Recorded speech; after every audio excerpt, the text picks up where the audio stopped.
Upon Friday, the 5th and 20th of January, we advanced towards Nantwich, where the enemy lay strongly encamped about the town, having begirt it with their works and cannon. The snow fell exceeding thick, and the frost was bitter sharp, so that the men marched with much hardship. Yet our soldiers, though cold and hungry, went on cheerfully under Sir Thomas Fairfax, and resolved to fight it out. When we came near, the Royalists sallied forth in great force, and a sharp fight began near Acton Church. The enemy at first pressed stoutly, their horse charging us with great fury, but our foot stood their ground manfully, giving them musket after musket till the horse were beaten back. Sir William Brereton then fell upon them with his troops, and the fight grew hot along the hedgerows and lanes, all covered with snow. The volleys of shot were terrible to hear, and many fell on both sides, the white fields being made red with blood. At length our men brake into their quarters, taking many prisoners, and the rest fled in disorder. Lord Byron himself scarce escaped, and much of their ordnance, arms, and baggage was left in our hands. Above 1,500 of the enemy were taken, among them divers colonels and officers of note. We lost not above 100 in all. Thus, the Lord gave us a happy victory in the midst of winter, and the town of Nantwich was relieved to the great joy of the inhabitants who had long endured the enemy's siege and extremity. The sight of the enemy flying, their colours cast down in the snow, and our soldiers shouting victory, was most strange and joyful. Truly it was the hand of God that day, for our men were wearied with cold and want, yet the enemy was utterly broken, and Cheshire freed from their oppression.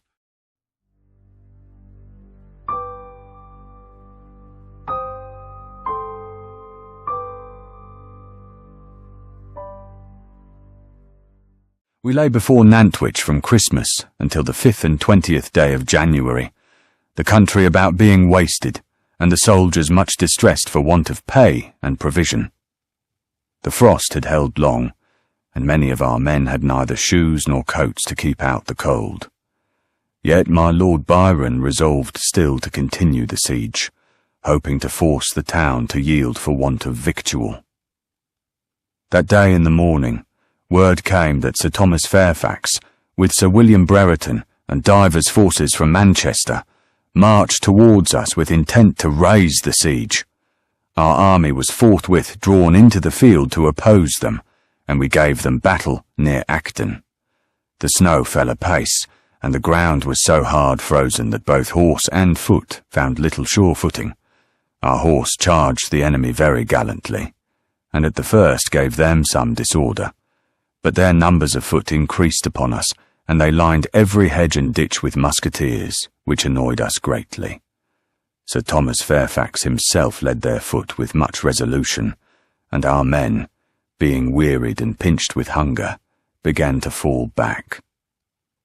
In the heat of the fight, many officers of quality were taken, and our whole body forced into a confused retreat.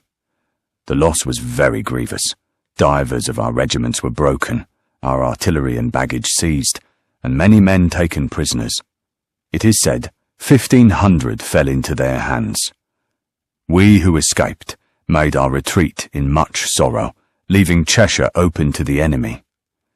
Never did I behold a sadder spectacle than our army after that day, cold, ragged, and beaten, many barefoot in the snow, and the poor soldiers crying out for bread. Our hopes in these parts are for the present lost, and the Parliament party have gotten themselves much honour by their victory.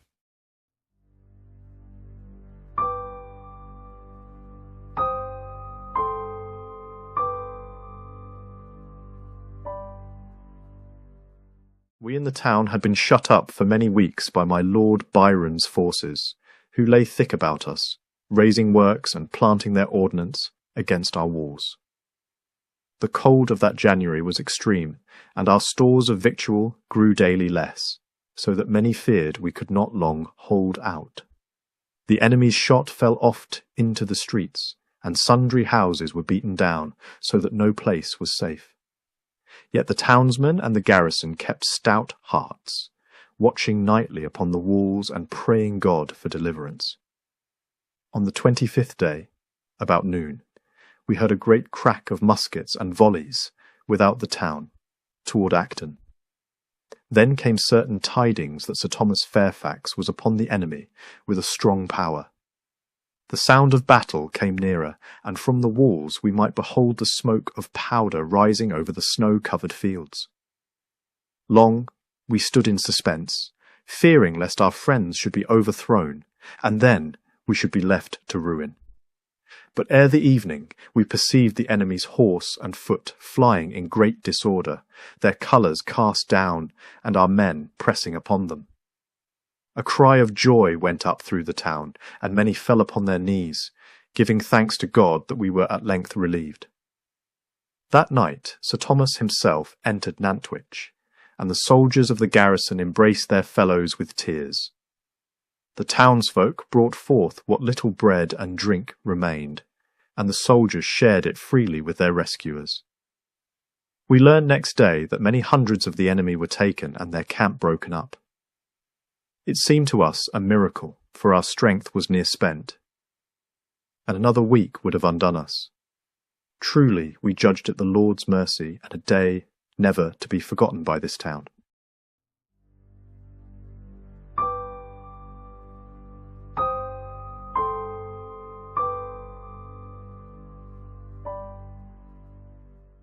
That day, being the 25th of January, the Lord was pleased to show forth his mighty arm in the deliverance of Nantwich.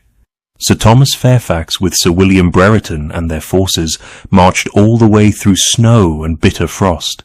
Yet the men fainted not, for they were borne up with the hope of relieving their brethren shut in the town. When we drew near to Acton Church, the enemy issued forth in strength, both horse and foot. The fight was sharp, and for a season the event stood doubtful. The cavaliers, though miserably cold and destitute of pay, did charge with much violence. But the godly courage of our soldiers carried the day, for every hedge was lined with musketeers who poured volleys into them, and our horse brake them with much execution. In the space of 2 hours the proud enemy was utterly discomfited. Many officers of quality, colonels and captains were taken. In all, above 1,500 prisoners fell into our hands, with cannon, arms, and store of ammunition. Lord Byron himself escaped narrowly. We lost but few, and those martyrs to the cause of God and Parliament. That night, when Sir Thomas entered Nantwich, the people wept for joy, giving praise in the streets and in the church, where a psalm of thanksgiving was sung. It was a sight most moving, to hear voices lifted in song whilst the snow lay yet thick with the blood of the slain.